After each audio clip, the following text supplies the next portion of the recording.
Hello everyone, welcome to my channel বিতিশার রান্নাঘর। আজকের রেসিপি নিরামিষ আলু সয়াবিন। তার জন্য প্রথমে সয়াবিনটিকে কড়াইতে দিয়ে তার মধ্যে জল দিয়ে সয়াবিনটাকে সিদ্ধ করে নেব। এরপর কড়াইতে তেল গরম করে দিয়ে দেব শুকনো লঙ্কা আর পাঁচফোড়ন, দিয়ে সেটিকে একটু ভাজা করে নেব। এরপর এর মধ্যে দিয়ে দেব কাঁচা লঙ্কা আর দিয়ে দেব আদা কুচি, দিয়ে সেগুলোকে ভালোভাবে ভাজা করে নেব।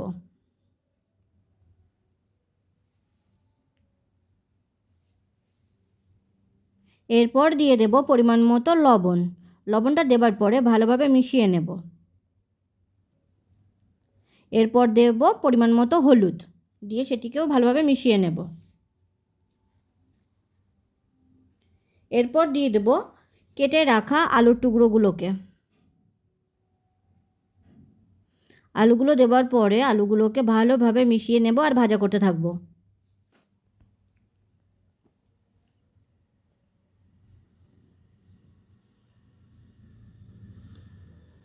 এরপর দিয়ে দেব টমেটো কুচি। টমেটো কুচিটিকেও মিশিয়ে নেব আর ভাজা করতে থাকবো।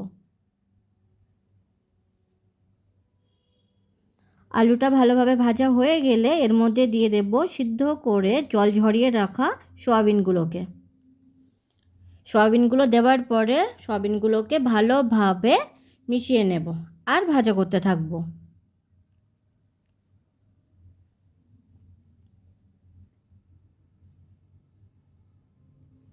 এরপর দিয়ে দেব জিরে গুঁড়ো, দিয়ে দেব ধনে গুঁড়ো, দিয়ে দেব গোলমরিচ গুঁড়ো।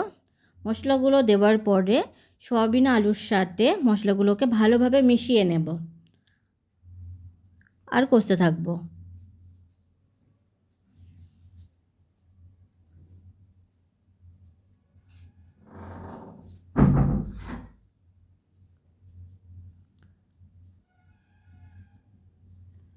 মশলাগুলো ভালোভাবে কষা হয়ে গেছে। এরপর এর মধ্যে দিয়ে দেব পরিমাণ মতো জল।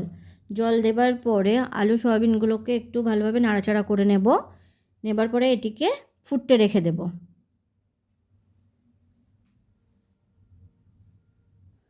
ঝোলটা ফুটে উঠেছে।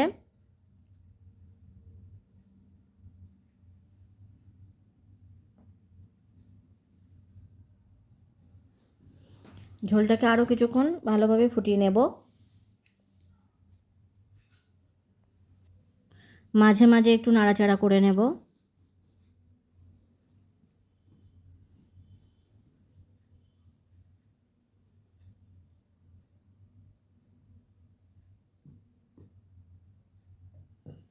ঝোলটা প্রায় হয়ে এসেছে।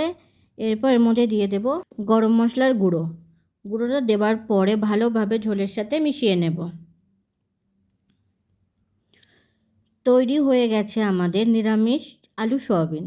ভিডিওটি কেমন হয়েছে অবশ্যই কমেন্ট করে জানাবেন। আর ভিডিওটি যদি আপনাদের ভালো লেগে থাকে তাহলে অবশ্যই সাবস্ক্রাইব করবেন।